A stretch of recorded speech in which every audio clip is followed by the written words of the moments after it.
Milik Hockey is your leading provider in ball hockey equipment and proud sponsor of the National Ball Hockey League. Milik has been around for 50 plus years, pioneering the sport of off-ice hockey, creating the iconic orange ball, which is the most used and recognized ball around the world. Milik's 811 and 814 hockey nets are the perfect tool to help hone your skills at home. The 811 is a full-size regulation steel goal, while the 814 is a little smaller at 52 inches for the younger players. Both are steel and durable, and if taken care of properly, will last you for years. To check out the 811 and the 814 nets and all the other products Milik has to offer, head over to Milik.com and use promo code Commish Chat at checkout for 15% off. Once again, that's promo code Commish Chat, COMMISHCHAT, at checkout for 15% off. All right, everybody, welcome back to Commish Chat, the official podcast of the National Ball Hockey League. I'm Anthony Sanrocco, NBHL Commissioner, joined by Gianni Sanrocco and TJ Janus as we take you through everything that's going on in the NBHL. Got a lighter week in terms of the amount of games to review, but a lot of playoff previews and things to go over. 4th of July weekend, not a ton of games. Last weekend, we had 14 divisions play. But yeah, let's get into it. Gee, TJ, how we doing? Doing great. Just excited that playoffs are underway and we're kind of reaching that, the final destination of the Milik Cup. Gets me excited and ready for September. Yeah, I feel like I'm in the same boat here. It's that time of year. The playoff games are the most exciting by far in the NBHL. The intensity gets ramped up a ton, and it's just fun seeing everyone, get so hyped up for all this. So, doing good, except for, our own playoff prospects, but we'll talk about that later. I just feel like this time of the season, like there's that little lull with 4th of July where there's not a lot going on. We don't have a lot of things to put on social. Like it's pretty quiet. And then once these playoff games start hitting, the energy is just like, it's just through the roof. Like the goals that are scored, you hear the benches going nuts, you hear the crowds a little bit louder. Everything is just like magnified and so much more exciting. And I don't know, this is besides the Milik Cup, this is the most enjoyable part of the season is like, who's going to make it to the Milik Cup? Who's going to advance? And we have a few teams that have now advanced. We'll go into those in a little bit. But first, we have an announcement. First of its kind. We've been working on this for a little bit now. And we teased this on social media yesterday. And we're finally ready to make this announcement, something we've been working on for a little bit now. And the NBHL is going to host its first tournament. Not Milik Cup. Its first tournament event. It's going to be called Draftville. And it's not going to be your traditional tournament format where you enter a team. It's going to be a draft. So we'll have the details out later when we, open registration and whatnot, but it's going to be where you sign up as an individual, you get drafted on a roster, and you can be playing with anybody from any tier of the NBHL who signs up. Tier 1, the women's tier, Tier 2, Tier 3, and it's going to really it's going to mix people, playing with people that you've never played with before. And it's not just us. We're teaming up with Cool Hockey Events. We've been working with them pretty extensively for a little bit about a time now to develop this format and how we want to do everything. And date, it's going to be November 3rd to 5th. It's going to be in Nashville, Tennessee. It's going to be at those rinks there. I think it's called Hendersonville. It's around 20 minutes outside of the city, but beautiful facility. Ball Hockey Boot Camp hosted a tournament there. Cool Hockey Event is hosting their tournament there in August. And then, now we'll be the third one there. We'll be, November 3rd to 5th. And like I said, it'll be a draft. We're going to have jerseys for all the teams. They'll be Nashville themed. We're going to have some social events planned on, Friday night, Saturday night, which we'll have those details out again when we, open registration. We'll announce the sign-up date by the end of July. Registration will open in early August. We want to make sure everybody's aware of the sign-up date at the same time. So everyone's got a level playing field when it comes to registering for this because it's going to be first come, first serve. At a certain point, we're going to have to cut off registration, but we're really excited for it. I've never done something like this. I've never played in a tournament like this. I won't be playing in this one, obviously, because I'll be running it, but it's going to be cool. I can't wait. Yeah, I think it's cool just bringing everyone to Nashville. Obviously not your traditional ball hockey market. And I mean, a city that apparently everyone loves. And I haven't been there myself yet, so I'm super excited and looking to make a little vacation out of it as well. But it's definitely a cool format. And I know we hope to continue to do it in future years. So the first one will be a mystery, I guess, but hopefully it's really good. Yeah, no, I think I'm the most excited to see all these different players from all around the league play, with and against each other for the first time. There's a lot of guys who, you see their footage and they see other players' footage. They go, "Oh, that guy's kind of good," or I could beat that guy. Now, maybe you'll get the chance in Nashville. Yeah, and it's funny because the NHL draft just happened in Nashville. And we had come up with our name and had our logo made and all of those things before the NHL draft. And I was watching, I'm like, oh my God, please don't say Draftville. Like they can't. It was right there. I don't know how they didn't take it, but it worked out for us. And I floated this idea in this tournament to a few people in the sport just to get feedback and what they thought. And it's been excited. Like people have been excited that I've spoken with. And I think the appeal of this format and why we're hoping it does well is because it allows players who maybe play in an area that doesn't get to a lot of the tournaments that are mostly based in the Northeast. You don't have to bring a whole team with you. You can sign up as an individual. And you can sign up with, you got a group of 3 or 4 guys and girls, like a group of friends, and you're like, hey, we play in the NBHL this year. We want to get out to that tournament, but we don't have 17, 18 people to bring. You can just sign up with a group and you're not going to necessarily end up on the same team, but you're going to be hanging out with the same people, doing the same thing and, having a good time at this tournament. So we're excited. Got a lot more big things that are, we're working on with this to make it, a one-of-a-kind event. But yeah, Draftville, it's coming November 3rd to 5th. Put it in your calendars, people. Yep. Save the date. Now switching gears here, let's talk Junior World Championships. Just finished up in Liberec, I believe, in Czechia. And USA came home with some hardware. U23, U16, both won bronze medals. Congrats to them. Amazing, honestly. I can't imagine how cool that feeling is to go overseas and compete against these countries and come back with some hardware. So credit to them, the players, the coaches, everybody. And not just on those 2 teams. We had 5 teams go over from the US, and the women's U21, men's U18, men's U20, they all lost in the bronze medal game. So they all battled. Might not have come home with some hardware, but I'm sure they came home with a hell of an experience. It had to be pretty amazing. Like the women's team, their opening game, they lost 9-1 to Czechia. Then they play them in the bronze medal game. They lose 2-1 in a shootout. Like they grew so much. And that U23 team was just, I felt like I was watching the senior national team. They were just so fast and so good. And we had a good amount of players get named to the all tournament team too, with Jordan Albright, Steel City Showstoppers, Pittsburgh Gods, leads the entire U23 tournament in scoring.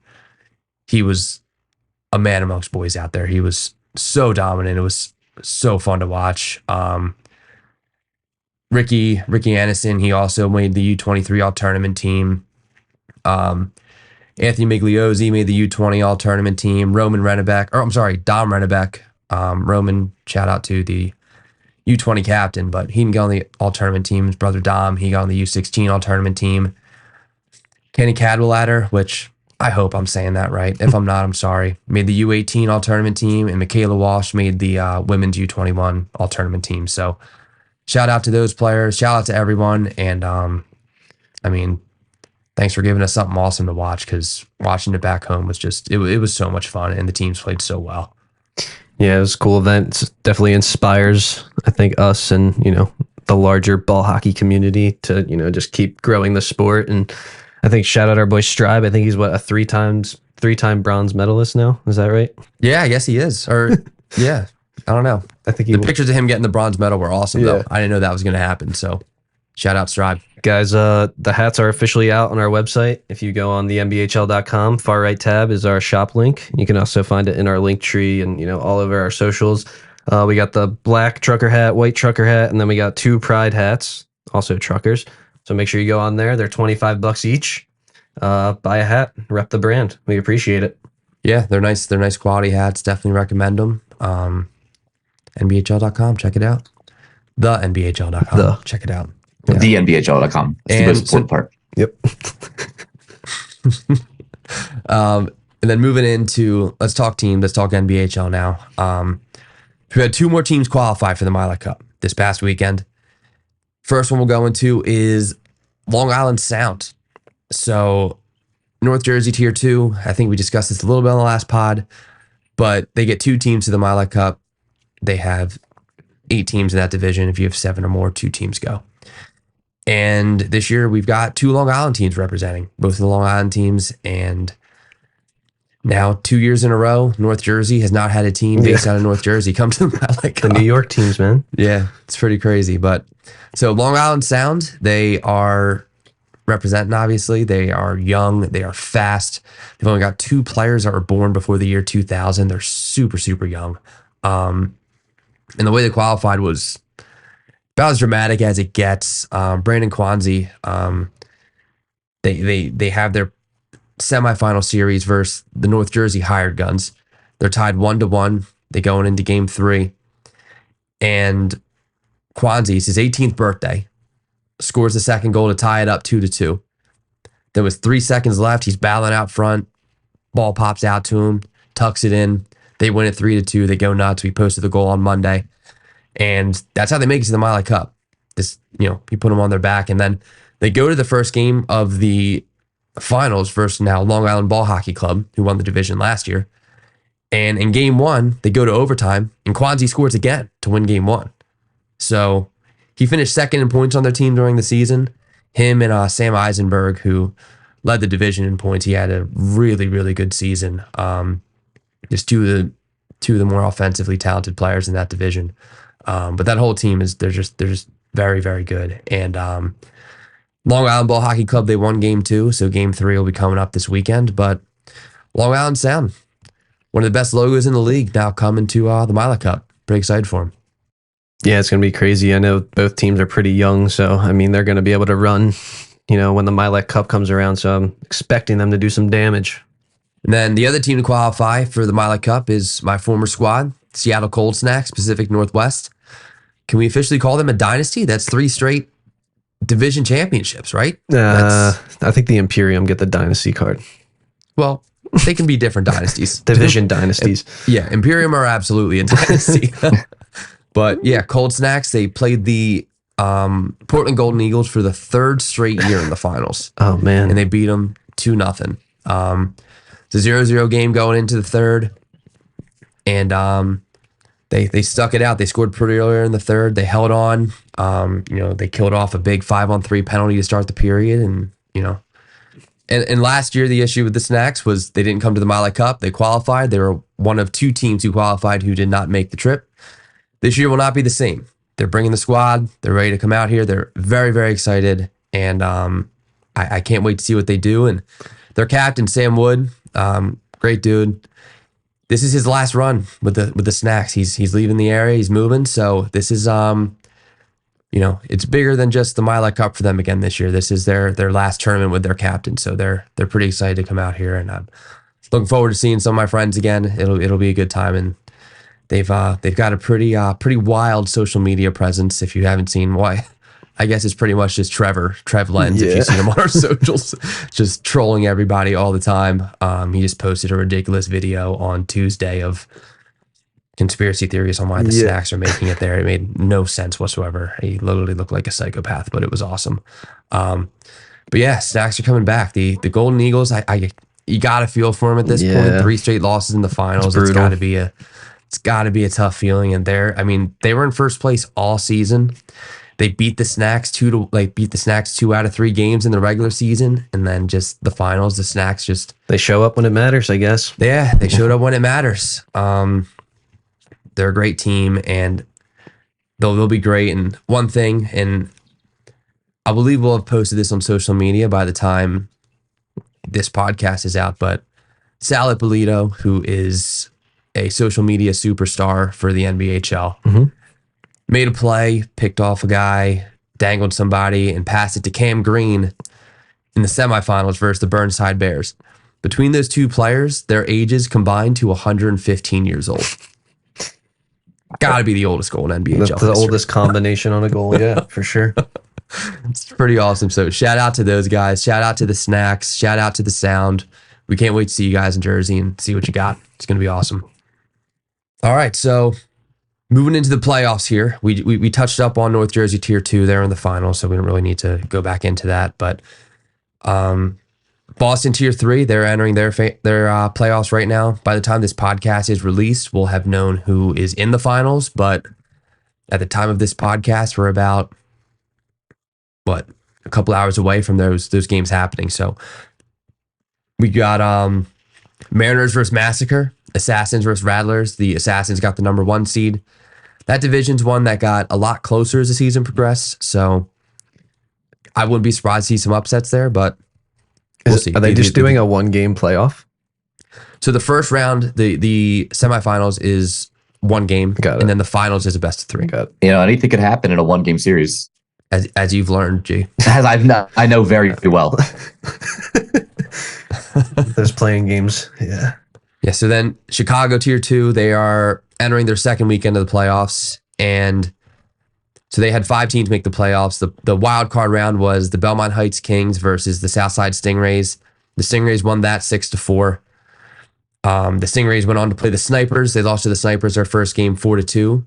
But those semifinal series are a best of 3. And I think we've talked about the Snipers many times. They went undefeated, didn't let up a goal for a really long time. They actually, they won 4-2. That's the first time they've let up goals in a very long time, the Snipers. But they've got the lead there. And then in the other series, it's the Chicago Raiders, who they've lost in the finals the past 2 years in Chicago. And they've got the Southside Rats. They beat them 6-3 in their first game. And they're up 1-0. So we'll have games 2 and 3 this weekend, and we'll see who advances to the finals there. And DC Tier 2, we touched up on them the last podcast a little bit. They had their game 1 and 2s rained out last weekend. So games 1 and 2 will happen this weekend coming up. It's the first top-seeded Battletown Gladiators playing the defending champion Maryland Sparks. It's really not a reward for getting the top seed in the division to play the defending champion. And the Sparks played shorthanded a lot this year, so now I'm sure they'll have their full squad for the playoffs. So they'll be back, to their normal level of play, I assume. And other series is the DC Hayes and the Arlington Plague. Plague won it in 2021. Hayes did a big rebuild this offseason and came back significantly better than they were last year. So those teams have all exchanged games this whole season. So who knows? But looking forward to actually see those games happen. Hopefully the weather doesn't get in the way this weekend. Mass Tier 2, we've got both wild card rounds going to a decisive Game 3 this Sunday. Vengeance and Thunder Ducks, they split both their first games.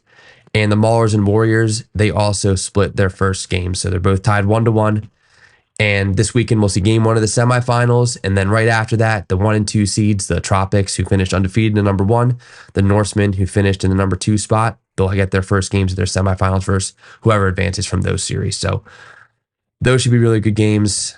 They were all 1 to 2 goal games, those semifinals. So I don't know. I mean, the Warriors, defending champs, I'm sure they've got the experience, but I don't know how much that matters here. These Massachusetts guys have all been playing for a long time. So will the Tropics stay undefeated is the question I'm wondering.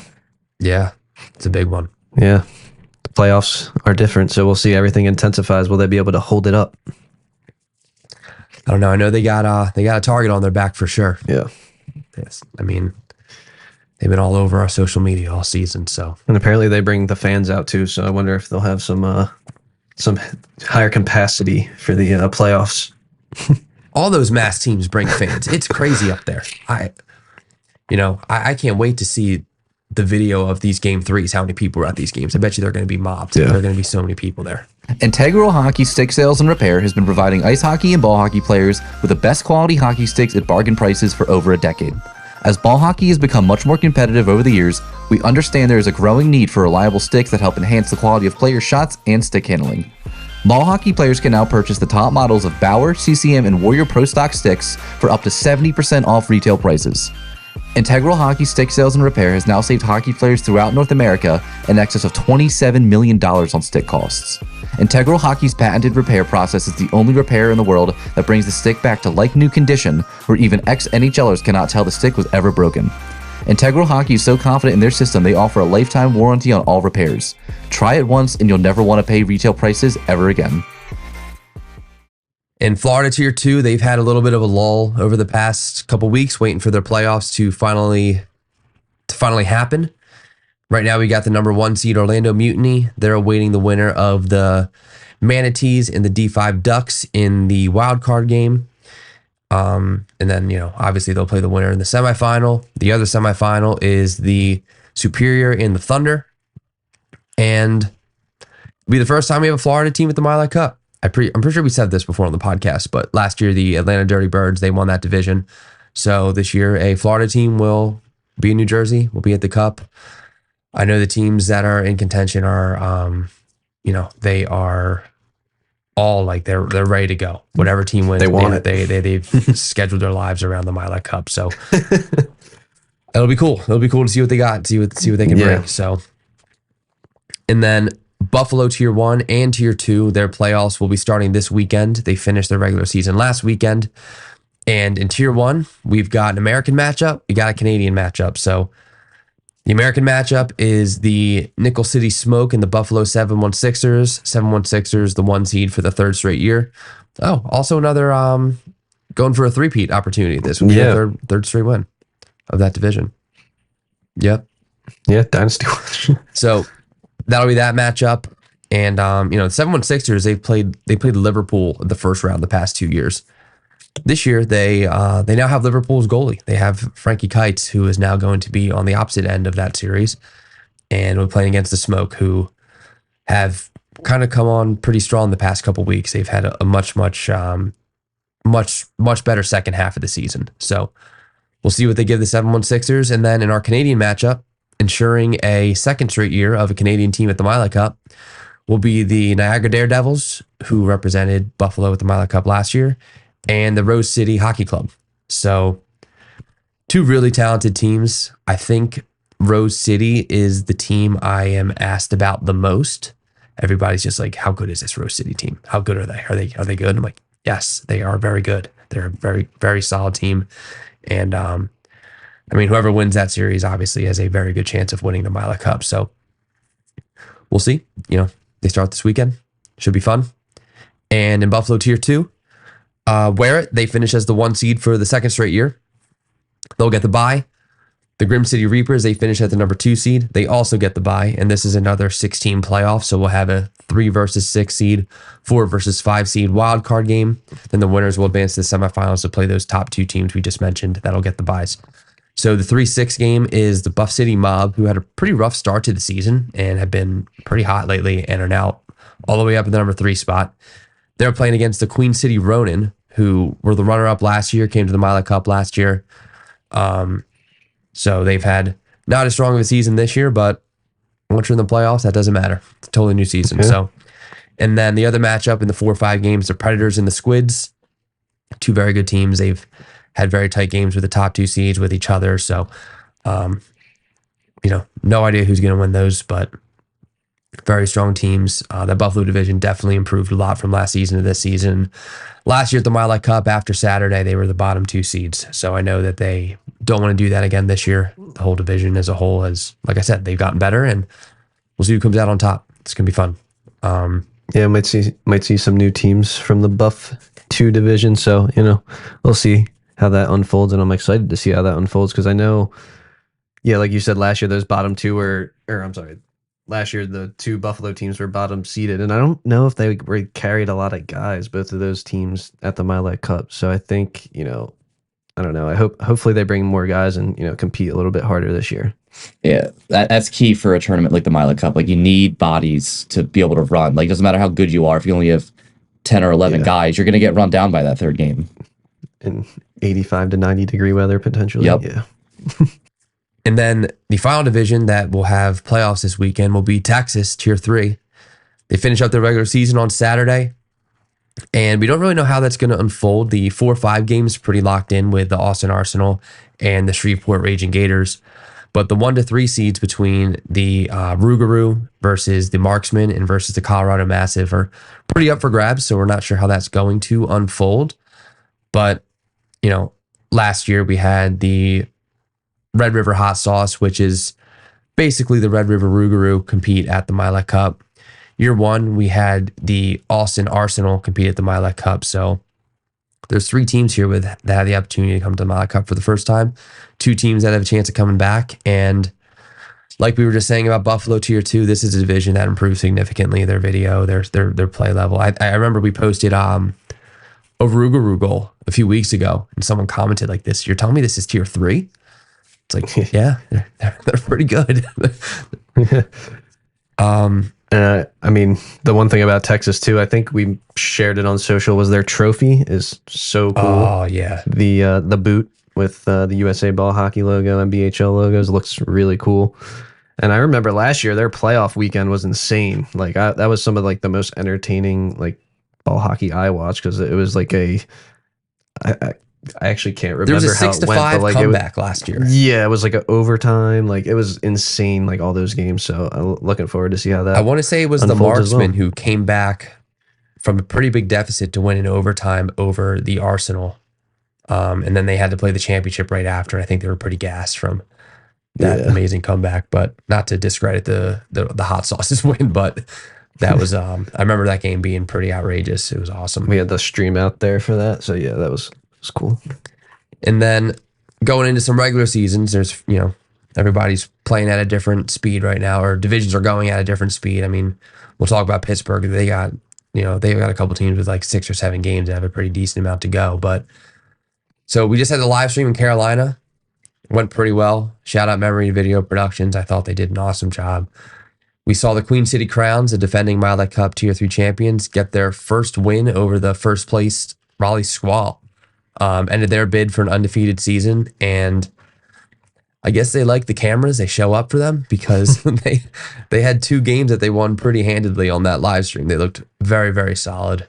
I think there is actually something to that. I do notice that there are some players and some teams that elevate their game when they know that there's a big camera on them. People like to show up in front of a big audience. I think it does a lot for people, and the NBHL sometimes might be the only platform that some of these players have to, show off for an audience like that.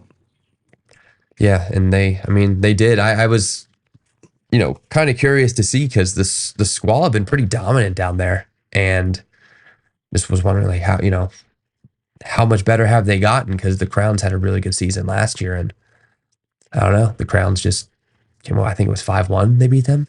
I was going to say, I felt like there was like a pretty large gap in that win, so it was a little bit surprising. So yeah, I mean, all the momentum the Crowns need to head into the the playoff. I'm assuming their next weekend is their. Yeah, it's July 30th. The Squall, not to take anything away from them, they still finished with 1 loss on the season and have the number 1 seed. They were minus that 1 game, had a very dominant regular season. So yeah, will the Crowns defend their Tier 3 title and make it back to the Cup? Find out next. I don't know. And then in Mass Tier 1, we've got the Stars and the Owls. They're tied for first. Right now, the Stars have the tiebreaker because they have 8 wins to the Owls 7. They've got 3 like overtime or shootout wins, so they have few less points from that. But they've got a bunch of games next weekend to wrap up their regular season, and they'll start their playoff in a couple weeks. And I think the 1 and 2 seeds up for grabs, the 3 and 4 seeds interchangeable, and I think 3, 4, 5 seeds might be interchangeable. I forget. I have to look, but we know what we have in Massachusetts. It's 6 very strong teams, and we're having all 6 in the playoffs this year. We'll have 1, 2 get in the bye, and then 3 to 6 play wild card games. So, like we just said before, anything can happen in this 1 game series. The only division that played during the 4th of July weekend was Indiana Tier 3, and the Counts, they remain dominant. They're still undefeated. However, the Donkeys gave them their closest game of the season.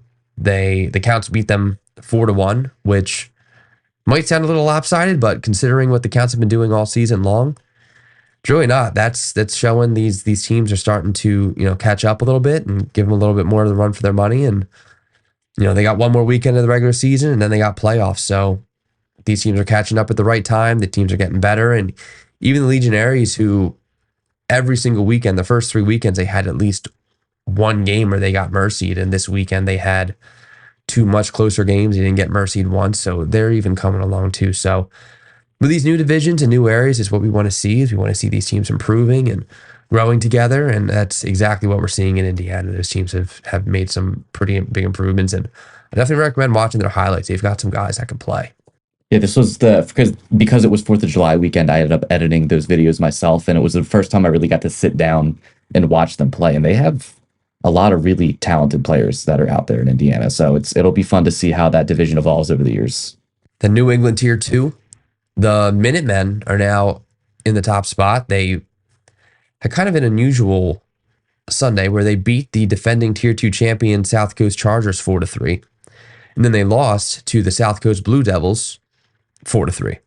So back-to-back games, 1 win, 1 loss, but big win over the Chargers. You know, they've got a game in hand, or the Chargers have a game in hand on them. Like if I say that right, they played 1 less game, the Chargers, than the Minutemen. Yeah. So, you know, they can get ahead of them this upcoming weekend, their last weekend of the regular season. But yeah, Minutemen on top, Blue Devils. The game winner we posted on Tuesday was another unreal hands play from a goalie, lobbing it all the way down the ring for Jason Roca, pass it to Cole LaForce, hits him on the breakaway, and he is a pretty nifty move, goes bar down on the goalie, and that literally won them the game. So it's a pretty sick way to win it. Between the legs too, right? Yeah. Nasty. Now, New Jersey Tier 1. Gee, do we want to talk about this? I don't think yeah, let's skip this one. We'll go right to Pittsburgh. So we had some terrible weather this past weekend in New Jersey Tier 1, so we moved to an indoor rink not too far from the Gloucester rinks that we usually play at called Choice Inline. Smaller rink, definitely different, you know, pace of play with the games, but, you know, doesn't really take away from anything. Like, and the games were awesome. It was very fast paced, very quick, and Tortugas just had a rough one. We had a rough one. I mean, we got mercied by the Night's Watch 9-1, and I couldn't tell you the last time I got mercied in a game. That was no, it's been years for me, I think, and I hope it's years till the next one too. That's hilarious. Yeah, I mean, I mean, talking about the pace of play, I mean, I reffed the first period of a game there, and I think the first thing I said when I got back to Ant, I was like, dude, it is so much faster. It is. I was like, I can't keep up with the game actually right now. So if I messed up a call in that first period, guys, that's why. But yeah, no, it was clearly evident, a different game, that it was a different game, and I don't know, those young kids, Top Guns, could run on that rink too, and I don't know. It was a lot of quicker sprints than, making long outlet passes and things like that. So you could definitely tell. The Top Guns Dogs game was probably the best game we had there throughout the 2 days or 3 days we had games there, I guess, because we played Monday, where they were down 5-3 going into third period on the Dogs, and they scored 4 unanswered goals. Chase Stockland, I think, might have had all of them. Yeah, I think he had 7 goals that day. They played 2 games. He was ripping them too. Some of those shots were absolute lasers. Yeah, it was fun to watch. The Dogs beat them the first time they played them. Top Guns got them this time, and I think it's a possibility that that's a matchup in the opening round of the playoffs. And a couple things have to, there's a couple games this weekend. It depends on how those pan out, but I mean, no matter what the first round is in New Jersey, it's going to be crazy. But those 2 teams in particular, I think would be that's going to be one you're going to want to come out for and watch if that happens. But again, we'll see how everything unfolds on Sunday. But all right, let's never talk about that again, Jake. Let's never talk about this. Yeah. Last division to have played. Well, I'm categorizing them all together. Last area to have played was Pittsburgh, and they still got a couple weekends to go, as we just had mentioned, but. Pitt Tier 1, they had 2 games, 2 blowouts. Imperium and Showstoppers both had huge wins. One was 6-0, one was 7-0. They still got a little ways to go, but those 2 teams are 1-2 right now and looking pretty dominant in that division. Tier 2 it's getting pretty close at the bottom of the standings. We've still got Militia at number 1. We still got the Bantams at number 2. We got a couple teams close to them. But we just saw the Nighthawks with 2 big wins in back-to-back weeks. They had been winless up until that point. They're pushing up, trying to get into that number 8 spot and make the playoffs. The Rebels are close. The Warlocks are there. The Bandits and the Blitz, they're a point or two above those teams. So it's pretty close. And, like I said, still a lot of games left to figure out where that's going to go, but it's close. It's very close in Pittsburgh Tier 2, kind of similar to how it was in South Jersey Tier 2 with, the cluster of teams that are battling for that last playoff spot. And then Pittsburgh women's, we've got the Riddlers back in first place. They had a big 6-1 win over the Malevolence. The Snipes, who had just moved in to first place after being in second or third all season, lost to the Mad Hatters, and now they drop back to third place. So those top three teams have been exchanging wins all season. The Malevolence have had a little bit of a tougher go, but I think that's another division where all the teams are making playoffs. And as we said before, playoffs are anybody's game. So that's a summary. Not a lot of divisions played, a lot of content we had to cover with playoffs and whatnot. But now we'll just hit this upcoming weekend. We've got, I think, 18 divisions playing, 19. It's a pretty big weekend, pending, rainouts, whatnot. But got the final weekend of games in Philadelphia Tier 2, final weekend of games in Philadelphia Tier 3, South Jersey, Texas, obviously their final weekend, then playoffs. 3 of the 4 women's tiers play in Mass Women's, Philly Jersey Women's, and Pittsburgh Women's. And then all those playoff games we talked about, all those regular season games we talked about. So it's jam-packed. Gonna have a ton of highlights, I'm sure, some pretty cool content coming out, but big weekend. And on that note, we will go to our interview with Melissa Sweeney, Women's Tier Commissioner, and about 25 other roles that I mentioned in my introduction to her. But here it is, our interview with Melissa Sweeney, brought to you by Bucked Up. Are you guys ready to get bucked up? If you're looking for something to give you the energy, focus, and endurance you need to conquer your next game or workout, then Bucked Up is for you. Bucked Up just released a new line of endurance products perfect for NBHL players and fans alike. Let me just mention a few. Go all out with Bucked Up's new full bore product, which focuses on blood flow and bringing more oxygen to the lungs and muscles. It also has other innovative clinical ingredients which will give you the stamina and power to push through the pain in practice, during workouts, and in games. Bucked Up's long range contains a proper balance of carbohydrates and sodium to refuel your body during your exercise, and Bucked Up IV will also restore the fluids and electrolytes that you sweat out during games. Also, be sure to check out Bucked Up's #1 best-selling pre-workout products to help take your training sessions to the next level. Head over to buckedup.com and use promo code NBHL20 to get 20% off your next order. Once again, that's promo code NBHL20 to get 20% off your next order. So welcoming to the Commish Chat Podcast, Melissa Sweeney. Melissa is the Women's Tier Commissioner. She is Director of the North Jersey Tier 2 and the New Jersey Philly Women's Tier. She also plays for the North Jersey Tier 2 Garden State Titans and the New Jersey Philly Women's Tier Marlton Cavalry.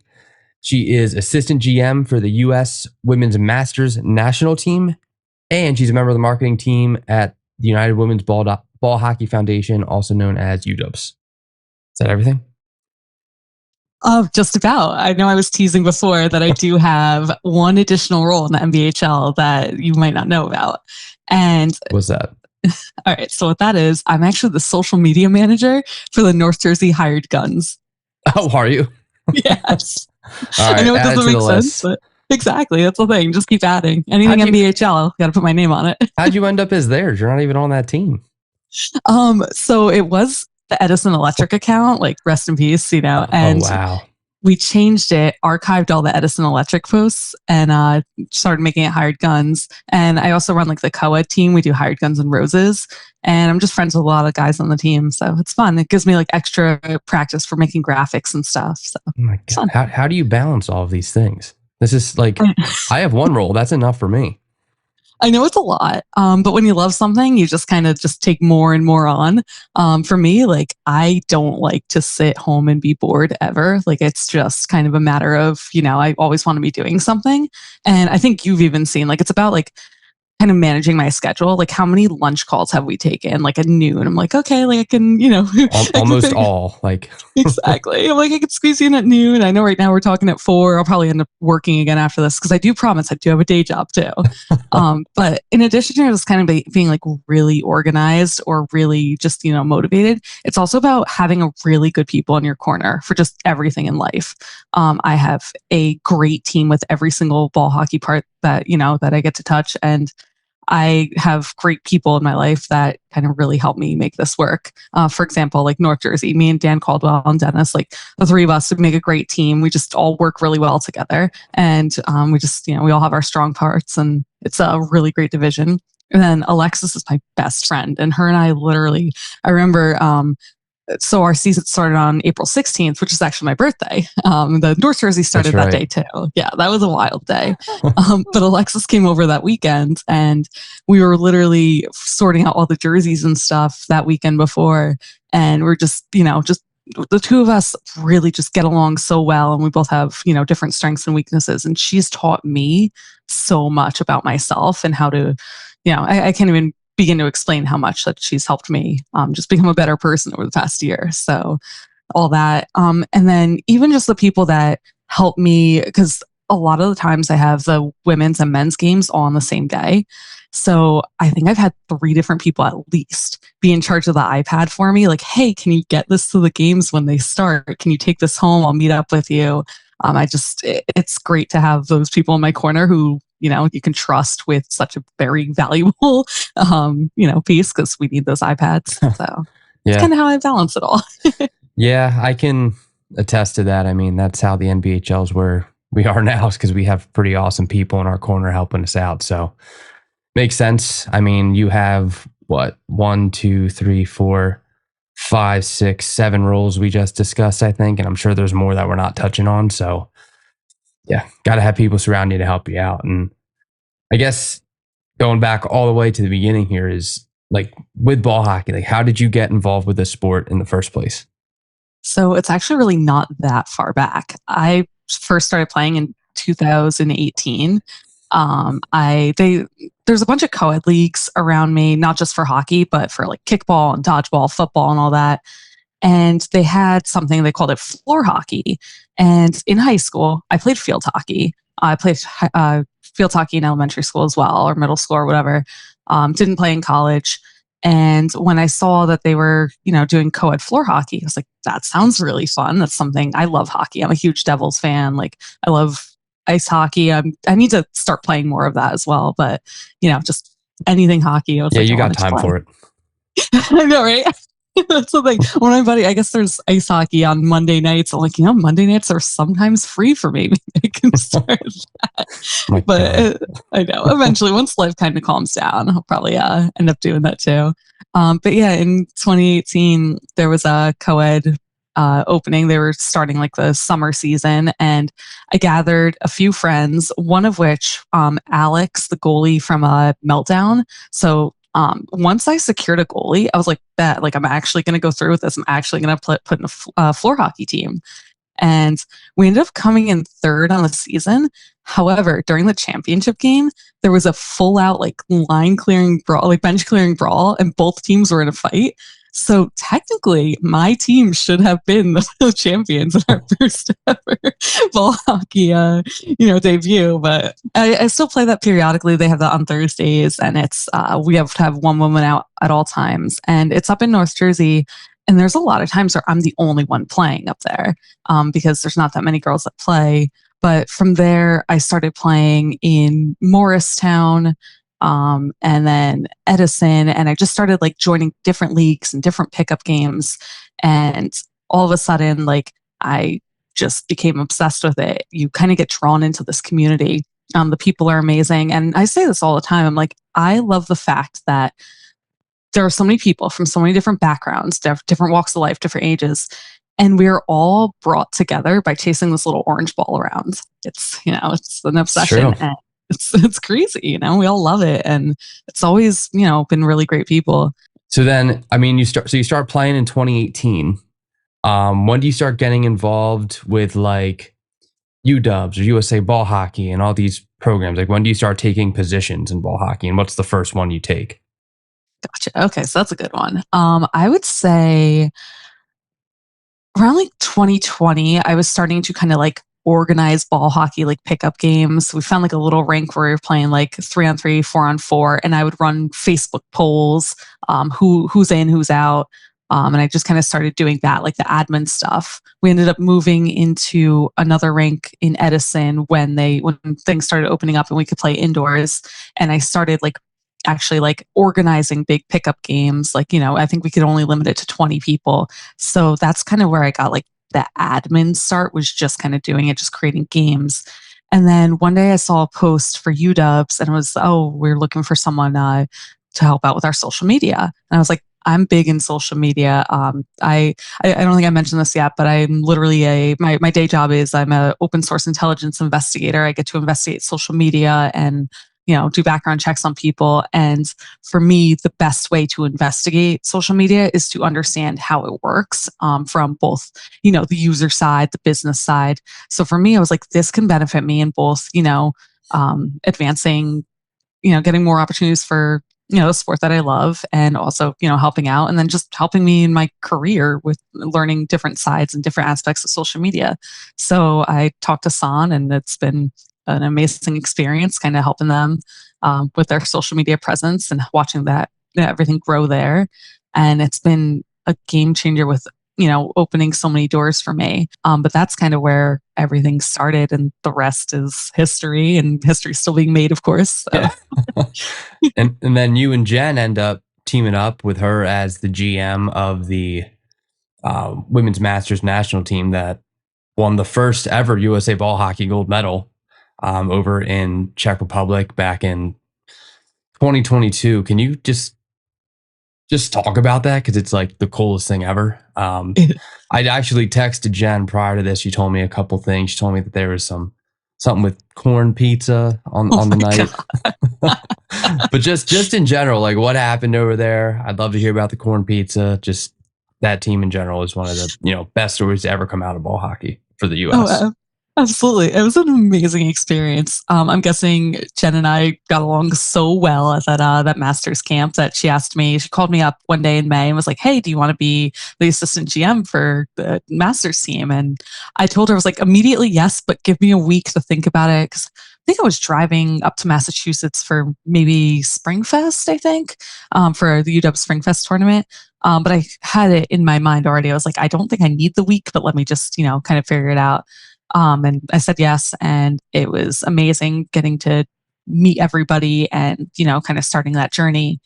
And I just remember, I've never been anywhere quite like the Czech Republic, and to go there for hockey, and to go there and, watch these girls play, watch these women play. And I'm inspired by each and every one of them. I've told them that because essentially I'm not really a new player anymore, but, I don't have the experience that they have where they've been playing for, their whole life and it's, was incredible. I just felt alive kind of being there, I loved watching it. I loved seeing all the different countries compete. And it was, I remember at the moment when we realized we were going to get that gold medal and Jen and I were standing right next to you, we're standing right there. And we're like, oh my God, like this is amazing. We're jumping up and down. You just feel that pure like bliss.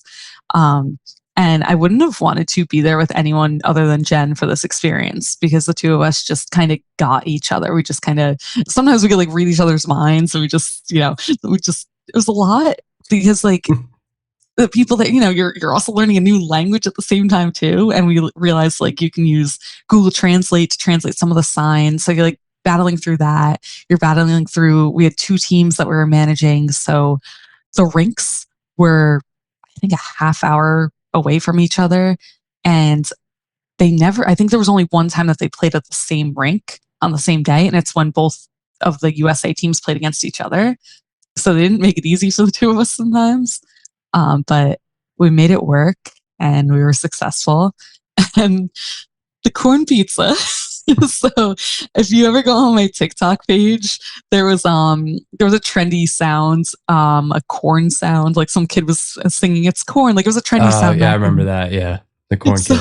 Yeah, exactly. The corn kid. So we ordered veggie pizza. Like we ordered a bunch of pizza to be there for the teams one day after a late day. Like it was a late day of games. And we're like, all right, they'll get back. They'll have pizza, salads, everything. And one of the pizzas we ordered was a veggie pizza and they put corn on it, which was bizarre. It's disgusting. Exactly. So once everyone had left and they went back to their beds, Jen and I are looking, we're like, no one touched this pizza. And we opened it. We're like, it's because there's corn on it. So we created a TikTok for it.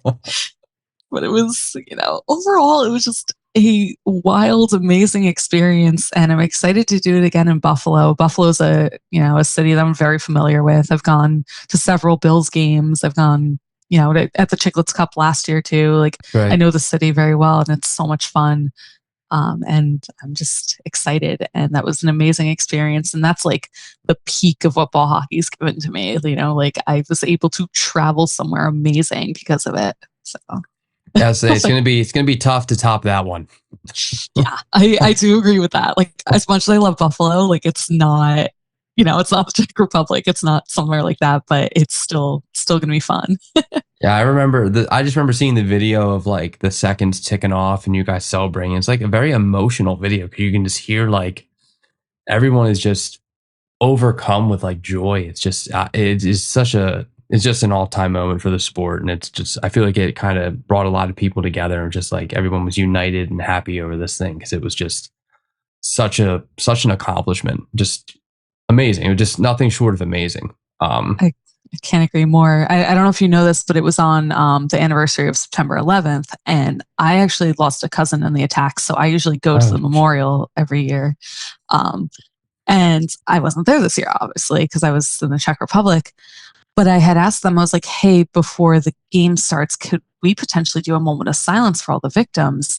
And they did that. And I remember just like, I had to walk away because I was like crying, tearing up, because it was such a beautiful thing. And to win a gold medal on that same day, like, it was amazing, just kind of full circle. It was turning something so tragic into something so beautiful. Like, it's, just another crazy thing about that time.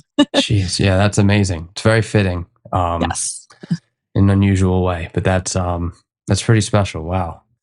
So in the midst of all this national teamwork, you're also starting an NBHL division for the first time. You're doing the New Jersey Philly women's division with Alexis. How did the start of that go? It was a lot of work. It came together very quickly because of just the timeline was, I know we were doing a lot of planning like late in the winter, the first season. If, people might not remember at this point, but we only played 8 games in the women's tier as opposed to 10, just because, again, like the open tier stuff we had kind of set up, whereas women's was just, I remember we were having Zoom calls like around, like right after Christmas was when we were like doing a lot of stuff. So it was rough. But overall, like, how was the start of that for you? And like, how did that first year go?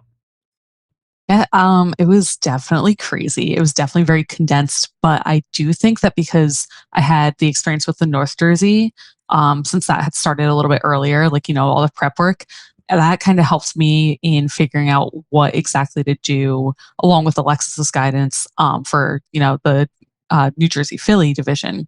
Because the two of us, we always joke around that she knows everyone and I know everything. And that's how we work really well together. So she knew the exact people to contact, and I was able to, like, double check the rules and standards. And we just kind of put together something that was perfect. And for us, it worked, and people were excited about it.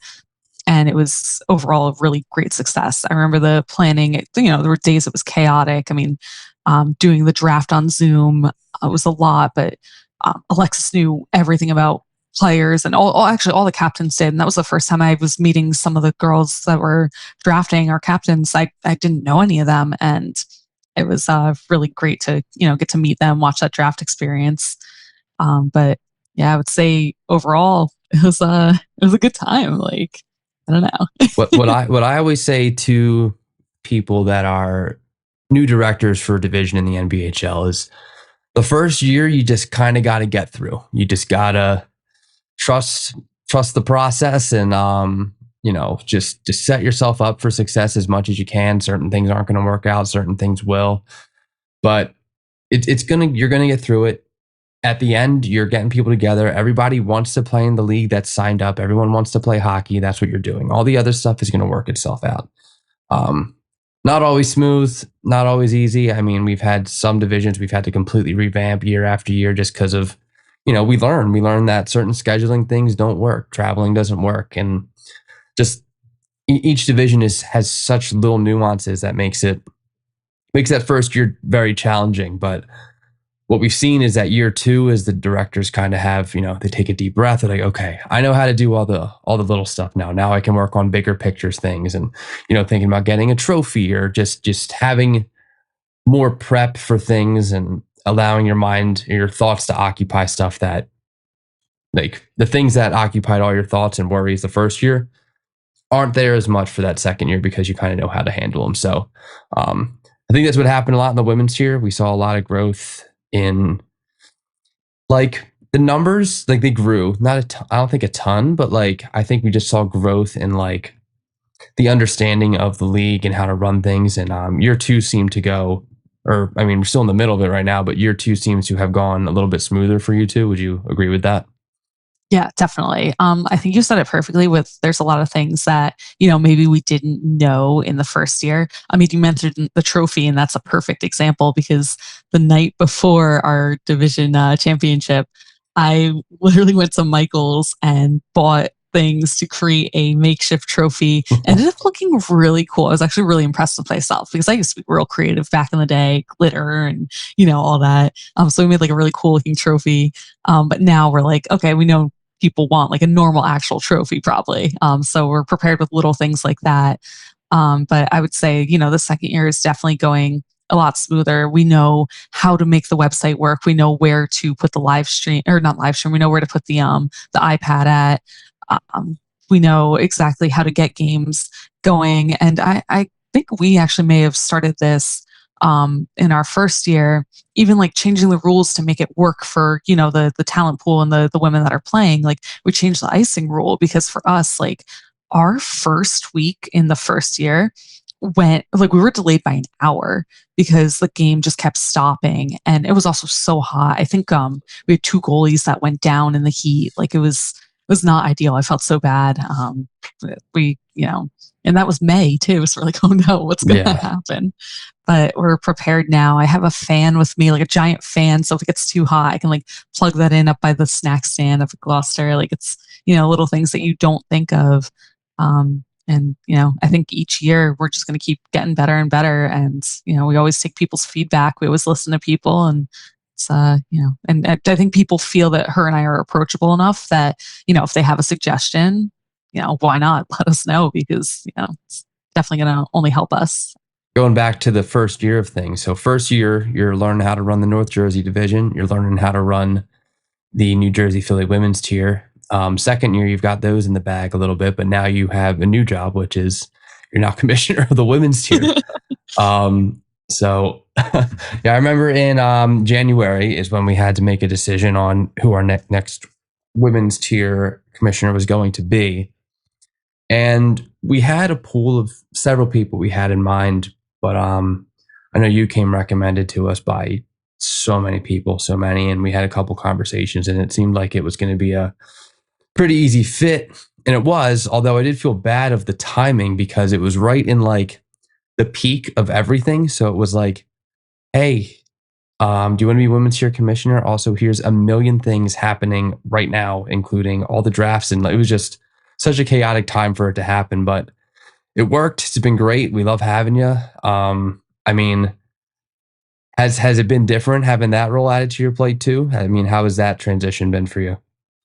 I want to start with this. I have really big shoes to fill, because Jen is, really set this up for success. And because I've, worked with her so much, like, I feel like hopefully, I can just be as good as her, if anything. But she definitely set it up for, to be great for years to come. I feel that this has now kind of given me an opportunity to talk to more women about the sport, and talk to, get people's ideas and their thoughts, and people feel comfortable enough to open up to me about how they really feel about the game, how they really feel about other players, and how they really feel about how we can make it grow. And it's definitely a great experience, because you get that extra insight.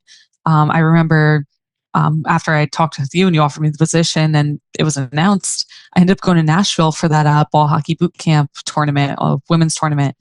And people were coming up to me, congratulating me. And then I was talking to, just everybody, because people all of a sudden knew who I was. And it was kind of cool just getting to know everyone. And I was like, hey, like, I need your help. I need all of your help. Like, what do you guys think that I can do to help make this better? And people were so open and, just kind of telling me their thoughts. And it was really, really insightful, really great. So I'm glad. And I just want to see this game grow. I want more people. I don't want to be the only woman playing in these leagues up in North Jersey. Like, it's exhausting sometimes. I want more friends. I want more, I just want more girls to play and kind of get this experience.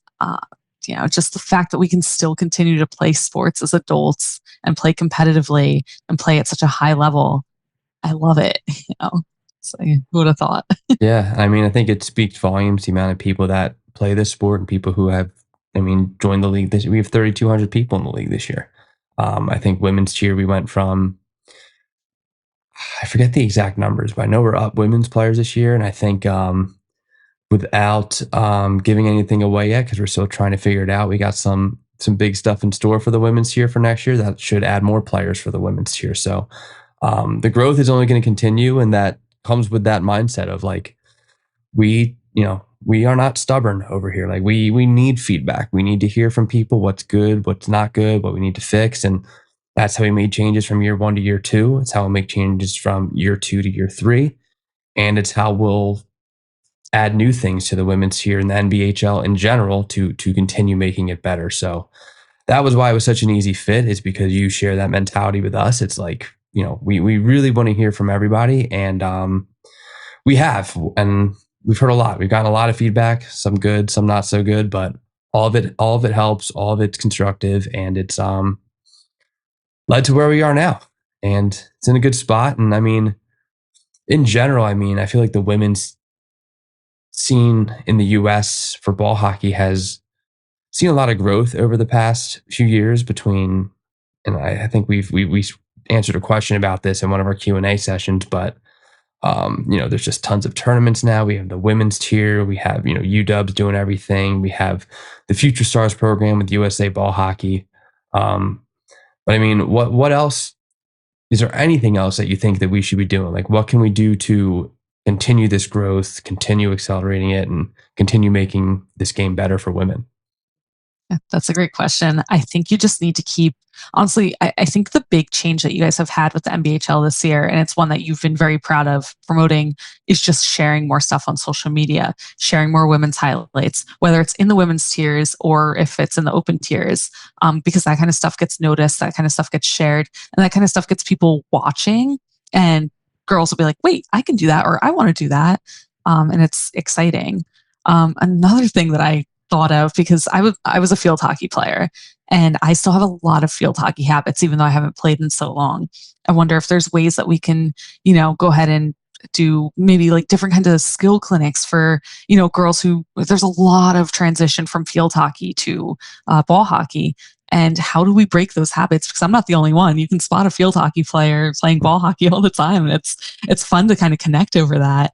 But I thought about this today, so that's why I'm kind of bringing it up now. Like, what can we do to be more spot on with how to grow players and transition players to, be able to play this game the best way that they can.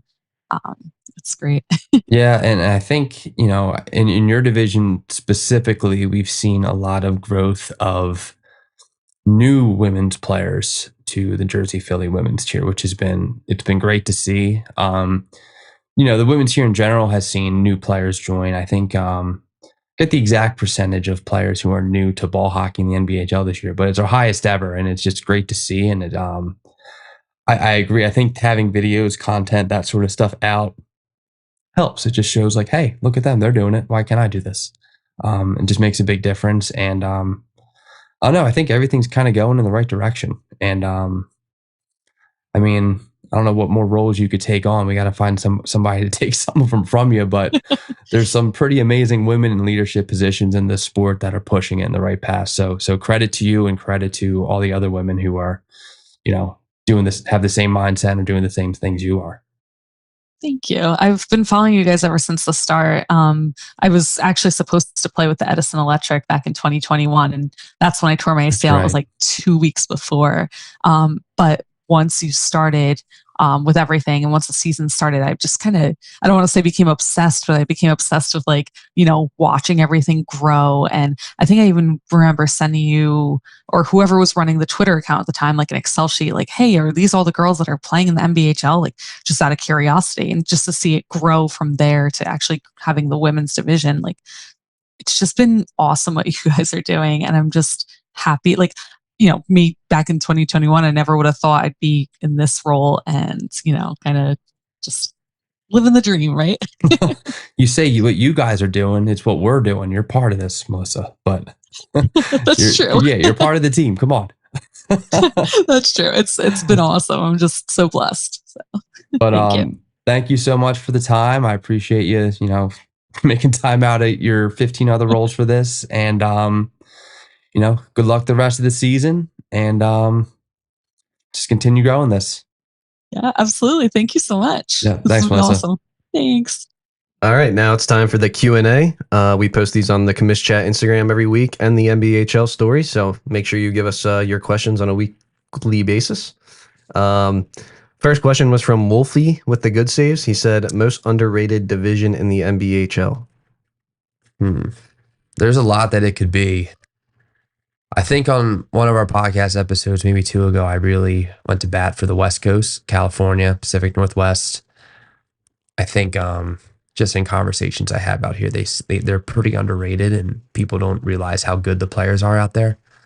I don't know. Yeah. What do you guys think? I mean, I think, I don't know if this counts, I guess, but I would say like New England, I feel like they just never get mentioned, like compared to like Pittsburgh, Mass, Jersey, like, they're always left out when people talk about like, I don't know, ball hockey in the Northeast, I guess, in a way. So they won the Milec Cup last year. So I don't know if I can consider them underrated, but like when they get to the Milec Cup, I would expect them to, do some damage, I guess. So I don't know. I think they just fly on under the radar a little bit more than some of the other divisions. So I think I might say like DC. I feel like a lot of when people talk about, these stacked teams, like DC is like a really deep division. I feel like all those teams that come to the Milec Cup would be able to compete. So, I don't hear them thrown around in the conversation a lot of like who would win the Milec Cup, but I think a lot of those teams, all the teams in that division, they could do it, and whoever comes out on top will, hopefully be showing that at the one here in September.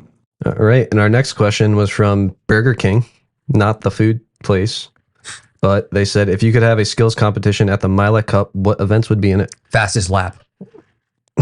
Fastest runner around the rink like Connor McDavid does. Just dead sprint around the rink, full equipment. That would actually look insane. For the goalies, too. Oh. I'd love to have a goalie race. Then we just have goalies passing out once they cross the red line or something like that in like 90 degrees. We line up like 10 goalies on the goal line and just have them go all at the same time. That would be something. I wish we had the right time to do that. It would be cool. Yeah, I know. I think some other questions have came in like, in previous weeks, like have an all-star game with a skills competition type of thing. I mean, that's obviously something that we would love to do, but just not feasible right now, I feel like. And I mean, we had the hardest shot thing there last year. It wasn't the best, but maybe we'll make an improvement for that so people can do that. But yeah, I mean, it's something we would love to do. Yeah, it would be cool to just have like an actual showcase, like, like the, shot accuracy thing. Obviously you said hardest shot, and I don't know. I'm sure we can get creative with it. I think fastest lap would be absolutely ridiculous, but it would probably be pretty cool to know who the fastest players are in the league. I don't know. Yeah. But I mean, it's not as easy to like tell when they're not on skates, I feel like, when you're like watching video and stuff. But yeah. But it's also tough at the Milec Cup. Like, one, it's rink time. Like if we had a 4-rink facility, we would have the rink time, but we don't have that right now. But 2, it's tough to ask people at the Milec Cup to use their energy on something other than the games. It's like, if you're at the Milec Cup, I don't think you want to. I mean, taking a shot, I guess, isn't really asking too much, but I assume you want to conserve your energy for your games, and it could end up being a 6-7 game weekend for some people. So they need every ounce of energy they could possibly have. But I don't know. If we get some time, maybe we'll have some people running around the rink. Yeah. Maybe we'll do something in Maybe fastest Nashville. commissioner. maybe we'll do some little skills thing in Nashville if we have a window, but maybe not. We'll find Who is out. the fastest commissioner? It's probably got to be you, TJ. I know it's not me. I know that. Like, It's I a would two-man confidently race. say me like 2 years ago, but yeah. I don't know. I've I been mean, pretty probably humble me. playing in tier 1 against these kids. They are so fast. I cannot keep up with them. So you got to be Yeah. faster than me because I know I'm faster than G. Oh my god. Who's fastest in pads? Goalie pads, though. I would be the fastest. It's funny. A couple of months ago at Garden State practice, we were doing, probably more than a couple months ago, we were doing like back and forth at the rink, and the goalies were doing it too. And I blew one of the goalies away. It's the first time anyone in my whole life has ever told me, he went, "Damn, you got wheels." I'm like, no one's ever said that to me before. Were you wearing Heelys under your? I wish. I wish. Explicitly banned in the NBHL. Yeah, I was gonna say that's in the rule. Do you know why that's banned? Great. Do you know why I put great that in there? rule. I forget. You I, said it's yeah. the Oh wait, someone it's asked. Pama Golden Knights, right? Yeah, someone from the Pama Golden Knights, that their roller hockey team, they played in Yeah. California Tier 2 the opening year, and one of their guys messaged me, "Can we wear Heelys?" I assume he was kidding, but like I'm like, in case he's not, we need to make this clear Put that you this- can't wear Heelys this in the in lettering. NBHL. No wheels Yeah. allowed. Yeah, that was funny. That was very funny. I think that's it though. Is that everything? Yeah, just make sure you guys follow us on Apple, Spotify, YouTube. Comes out every Saturday. You guys know that by now, or every other Saturday. But you guys know that, and make sure you go buy our hats on the website. And yeah, I think that kind of wraps it up. And check Thanks, everyone. your emails. Check our socials because we're planning on having a couple live streams this weekend, and they're going to be pretty awesome. So make sure you check in, and we'll keep you updated on what those are going to be. But yeah, sorry I interrupted you there, TJ. But thanks everyone. Yeah. Yep. Thanks, Bye. everyone.